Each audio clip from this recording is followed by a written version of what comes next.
เบิ่งได้ต้นเด้อจะให้เจ้าเบิ่งคลิปนี้นะนี่นะเบิ่งไปพร้อมเพิ่นเลยนี่เห็นปะนี่นะเป็นครูนะ ครูคือหล่อใช่ปะ อ้าวครูไทยเนาะ ครูไทยหล่อได้เป็นผู้หญิงกระซวยได้ยอมหับอายุประมาณนี้แหละครูไทยอ่ะพร้อมทุกคน สักแบบว่าเด็กน้อยขนาดว่าจังซั่น ใส่แบบว่ากางเกงครูน่ะบ่ได้แม่นสิครูผู้เฒ่าเด้บ่ต้นเด้ครูยังเป็นวัยรุ่นอยู่นะ แล้วหล่อ สักเห็นบ่ อ๋อ เอาเบิ่งประมาณคร่าวๆประมาณนี้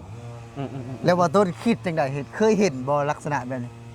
ยังบ่เคยเห็นนะ อ้าว ยังบ่เคยเห็นบ่ต้นก็อายุ42 ปีแล้วอยู่บ้านเฮาก็ยังบ่เคยเห็นแบบนี้นะยังบ่เคยมี เฮาสวัสดีเพิ่นแล้วบ่นี่ ยัง อ่ะ สวัสดีครับผม สวัสดีครับผม สวัสดีครับ FC ไทยลาวเมื่อสุขุนเนาะมื้อนี้ก็นั่งครับบ่ยอดมื้อนี้บ่ยอดเพิ่นมาหาทุกคนมาหาเพิ่นมาหลินนำคือว่ายังบ่เคยเห็นนะแบบนี้ยังบ่เคยเห็นบ่ต้นคือว่ายังบ่เคยเห็นเป็นคลิปแรกอันที่บ่ต้นเห็นนะเนาะคือว่าครูอยู่ในประเทศไทยนี่สมแล้วที่เพิ่นว่าครูเป็นแม่พ่อแม่คนที่สองเนาะ เป็นพ่อพิมพ์แม่พิมพ์ของชาติเนาะ แม่นแล้วก็เป็นที่แบบว่าบางครั้งบางคราวนะอาจจะกว่าพ่อแม่อีกนะเรื่องการบอกการสอนนี่นะว่าต้นคิดว่านะ ก็คือเขาได้เบิ่งเมื่อกี้นี่แหละ นั่นเลยเนี่ยว่าบ่แม่นว่าแต่บ่แม่นว่าครูนี่สิสอนหนังสืออย่างเดียวเด้เนาะสิสอนหนังสืออย่างเดียวคือครูไทยนี่สอนมาละญาติสอนอย่างหลายๆอย่างนะสอนการใช้ชีวิตเนาะคนที่จะมาเป็นครูนี่ก็บ่แม่นว่าคนที่เรียนจบมหาลัยหรือว่าเรียนจบสายครูมาแล้วสิเป็นได้โดยทุกคนต้องมีความหมักบ่ ต้องมีความมักความหักอยู่ในโตอีกได้บ่แม่นว่าสิเป็นครูนี่แหละก็หวังแบบอยากได้เงินเดือนอย่างเดียวบ่แม่นได้คือครูในไทยนี่แบบว่ามันแตกต่างจากที่เฮาได้เคยสัมผัสมาอีหลีได้นะ แม่น เนาะคือจังบ่ต้นนี่ก็เกิดมาใน42ปีแล้วก็เคยเข้าโรงเรียนเนาะ แม่นเคย แล้วก็เคยเห็นว่าครูที่มันไปสอนในโรงเรียนนะแต่ว่าแบบนี้นี่ถือว่าเห็นในบ่าวยอดครั้งแรกเลยบ่ แม่นคือว่าในชีวิตประจำวันคือบ่ต้นยังบ่เคยมีนะตอนที่บ่ต้นเขาเรียนนะยังบ่เคยมีคือว่าเพิ่นก็มีหน้าที่แค่สอนหนังสืออย่างเดียวนะ สอนหนังสืออย่างเดี ส ย อ วน หนั นะ งสืออย่างเดียวสอนหนังสืออย่างเดียวถ้าว่าปัจจุบันนี่แห้งไปกันใหญ่อีกแห้งไปกันใหญ่อีกคือแต่ก่อนก็อาจจะสอนหนังสือแน่แล้วก็สอนกิริยามารยาทแน่แต่ก่อนนะตอนบ่ต้นเขาโรงเรียนนะคือว่ายังดีอยู่นะตอนนั้น แต่ตอนนี้ก็คือว่าครูเพิ่นพัฒนาไปแล้วครูบ้านเฮาก็ เฮ็ดได้ คื ว่า อสอนหนังสืออย่างเดียว สอนหนังสืออย่างเดียว แม่นสอนหนังสืออย่างเดียวโอ้โหทุกคนเนาะนี่แหละคือว่าครูในประเทศไทยนะแบบนี้แหละคือพอต้นเห็นนี่ครูนี่ไปโรงเรียนแต่เช้าครูไทยต้องไปก่อนนักเรีย ต้ น องไปก่อนนักเรียนใด แม่นคือครูในไทยบ่ต้นเพิ่นจะไปยืนรอเด้ ไปยืนรอบอต้นก็เห็นอยู่ แม่ คือแบบคืออยู่บอต้นอยู่นี่เนาะโรงเรียนมันติดถนน แม่น แล้วก็ครูก็จับธงแดงเนาะธงแดงแบบว่าโบกรถโบกหยังขนาด คล้ายๆจราจรนะ คล้ายๆจราจรแล้วก็ แม่น พ่อแม่นักเรียนมาส่งนักเรียนกับไปจับเอาแขนนักเรียนกับย่างเข้าโรงเรียนแม่นบ่ล่ะ แม่น เวลาพ่อแม่มารับก็จับแขนนักเรียนมาส่งพ่อแม่ บ่แม่นพ่อแม่เขาจะได้เข้าไปในโรงเรียนเด้เฮาอยู่นอกพี่เด้คืออยู่นอกก็คือเพิ่นจะมีผู้ต้อนรับอยู่แล้วถ้าหากว่าตอนเฮาไปตอนเย็นก็จะเฮาก็ต้องไปนั่นเด้ต้องไปรอคิวมีป้ายคิวคล้ายๆแบบว่าเฮาไปปั๊มบัตรปั๊มหยังนี่นะมีบัตรคิวอีกเด้มีบัตรคิวเฮาถือไว้นะเบอร์หยังเบอร์ คือบ่ต้องไปส่งหมูน่ะ7:30น่ะครูเต็มเลยหน้าโรงเรียนน่ะครูถ้าไปครูบ้านเฮานี่บ่ได้8:30บ่ได้มาตำหลังเนาะ มาตำลังนักเรียน ให้นักเรียนเข้าก่อน นักเรียนเขาก่อน บ่อยู่ในประเทศไทยคือเพิ่นจะไปรอรับเด็กนักเรียนคือแบบว่าย่านเกิดอุบัติเหตุอย่างนะเพราะว่าถ้าโรงเรียนใกล้ถนนนี่จะ6-7 คนผู้ครูนะถ้าโรงเรี ก็ ยน นี่แหละคือโรงเรียนบ่ต้นอยู่นี่ก็พวก7คนผู้ยืนอยู่หน้าถนนน่ะจับธงแดงบางมื้อนะมีตำรวจจราจรมาช่วยอีกนะ แม่นแล้วก็มีรปภอีกนะรปภครูตำรวจจราจรอีกนะหน้าโรงเรียนนะ แม่น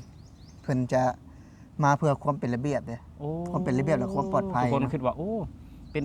ป็นครูอยู่ในประเทศไทยนี่เนาะทุกคนแบบว่านักอยู่ได้นักแต่ว่าในการชอบของเพิ่นนะเพิ่นชอบแบบนี้เนาะทุกคนชอบแบบนี้ถามว่าเฮ็ดอาชีพอื่นได้เงินบ่ได้เงินแต่ว่าเพิ่นอยากเฮ็ดอาชีพแบบว่า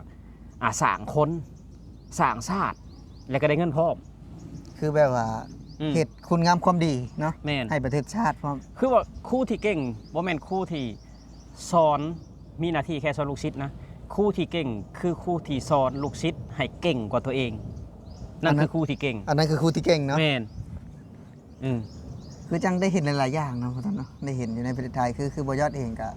ลูกบอยอดก็เฮียนอยู่ในไทยนะพี่น้องก็เห็นได้หลายอย่างเนาะแต่มื้อนี้เป็นนั่นคือนำคลิปตัวอย่างให้บ่าวต้นได้เบิ่งเพราะว่าบ่าวต้นอนาคตเพิ่นอีกจัก3 ปีเนาะเพิ่นก็จะได้นำลูกไปเข้าโรงเรียนในประเทศไทยก็เลยอยากนำให้เพิ่นนี่เด้ครูในประเทศไทยนะมันก็เลยแบบว่าอยากถามบ่าวต้นว่าเห็นแบบนี้แล้วรู้สึกแบบใดนะแบบว่าน้องๆนี่นะคือน้องเมษานี่จะได้มาสัมผัสกับครูดีๆครูมีแบบจิตสำนึกแบบนี้เด้เนาะ ชื่นชมบ่ต้นเฮ็ดแล้วก็ดีใจส่วนเฮ็ดเจ้าเฮ็ดแล้วก็ใจฟูเนาะคือแบบตอนบ่ต้นยังบ่มี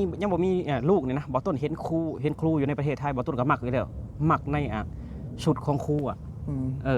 มักในเครื่องแบบของครูอ่ะ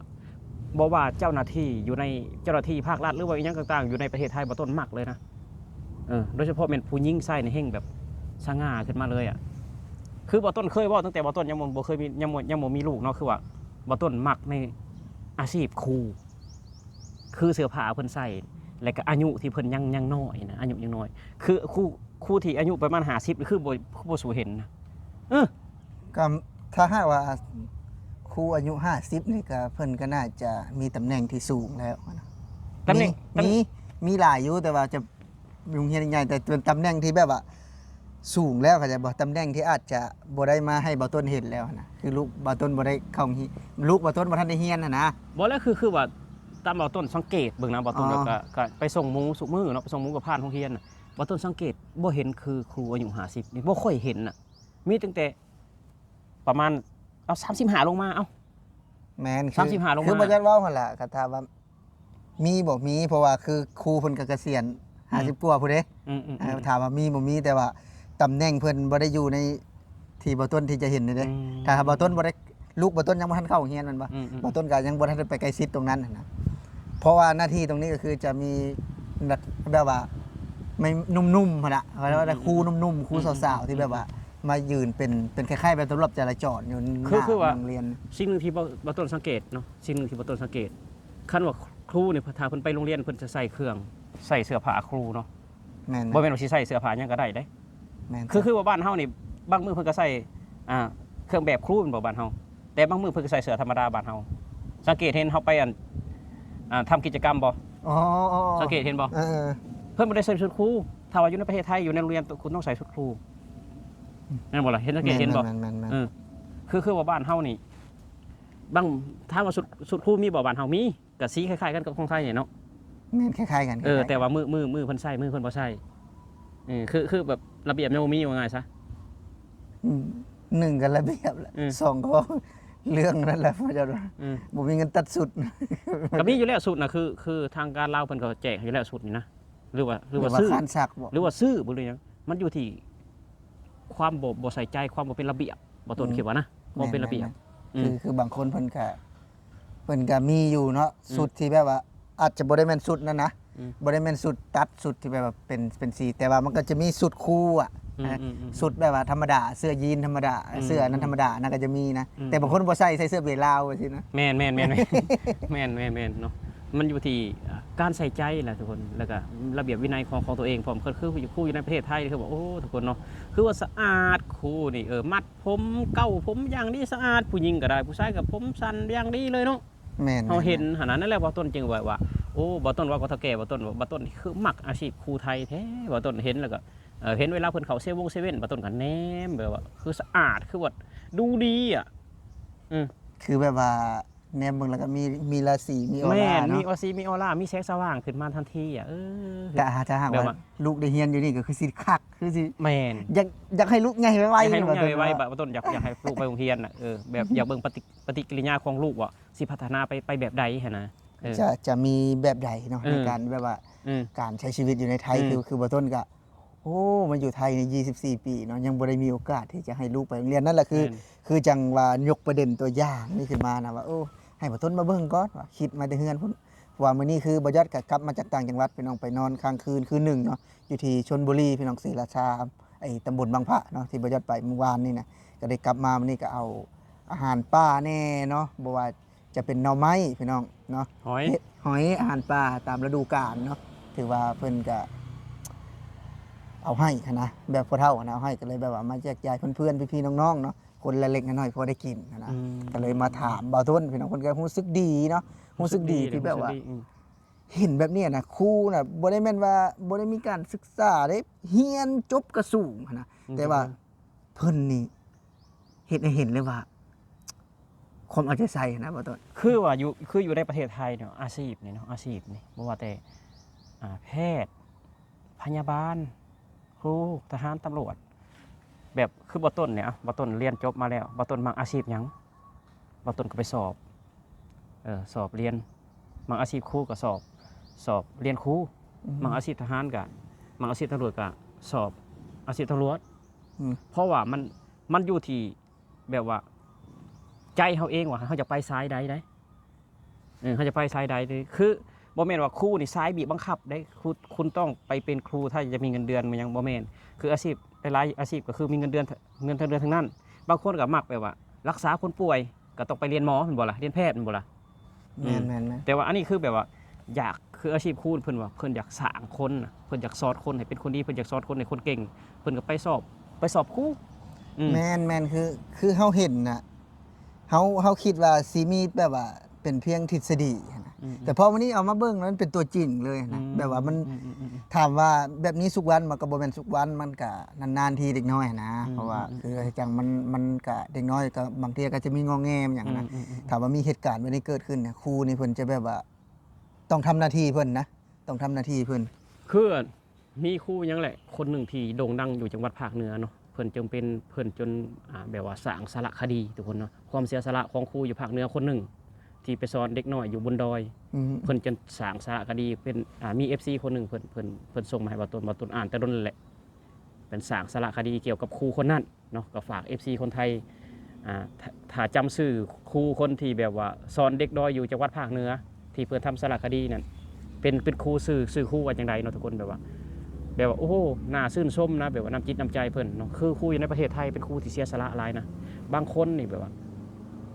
เอาเงินเดือนเจ้าของนี่ถ้าแบบว่าอาหารกลางวันเด็กน้อยบ่เพียงพอว่าง่ายซะหรือว่าเด็กน้อยอาหารกลางวันเด็กน้อยนี่อยู่ห่างไกลศอกลีกเนาะอาหารนี่บ่ท่วงบ่ทันเงินเพิ่นเอาเงินเดือนเพิ่นเองนี่ไปซื้ออาหารมาทำให้นักเรียนกินคิดเบิ่งเสียสละถึงขั้นนั้นเด้แม่นครูนี่เสียสละจริงๆนะเสียสละคือจังบ่ยอดกับ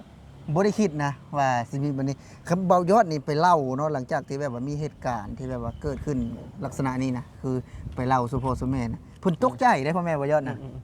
เพิ่นตกใจได้พี่น้องได้เพราะว่าคือจังขนาดเล่นนั้นบ่เนาะเพิ่นเรียนจบก็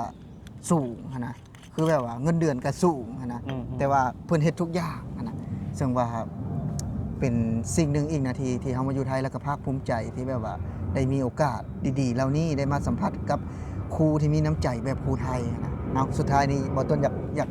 ฝากอย่างถึงคนลาวในบางทีแบบว่าที่เอาลูกไปเรียนในประเทศไทยนี่ฝากถึงคนลาวมาเอาลูกมาเรียนในประเทศไทยนะแม่นบ่ต้นก็คิดแบบว่าคิดว่าเขาก็คือบ่ต้นนี่แหละเพราะว่าเขาก็สิมองเห็นแบบว่าการศึกษาอยู่ในประเทศไทยแล้วก็การเอาใจใส่ของครูไทยนั่นแหละเขาจึงตัดสินใจแบบเอาลูกมาเรียนในประเทศไทยนะเขาก็มั่นใจเลยแหละว่าถ้าเอาลูกมาเรียนในประเทศไทยนี่ลูกจะเป็นคนดีคนเก่งแน่นอนจะเป็นคนดีคนเก่งแน่นอนการศึกษาก็ต้องแบบว่ายุคสมัยทุกมือนี้เนาะถ้าว่าเรียนในประเทศไทยมันก็ต้องแบบว่าทันสังคมทันเพื่อนเนาะบ่ให้แบบบ่ให้คนอื่นหลอกได้ว่าง่ายซะแม่นคลิปนี้ก็ถือว่าประมาณนี้พี่น้องเนาะสำหรับผู้ใดที่เข้ามาเบิ่งมาชมเนาะก็อย่าลืมฝากกดแชร์กดไลค์กดติดตามเนาะเพื่อเป็นกำลังใจให้บ่ยอดกับบ่ต้นพี่น้องขอบคุณ FC ทุกคนที่น่ารักเนาะที่ช่วยเหลือซัพพอร์ตเบิ่งคลิปให้บ่ยอดกับบ่ต้นพี่น้องสำหรับมื้อนี้สิขอลาพี่และน้องไปก่อนสวัสดีครับสวัสดีครับผม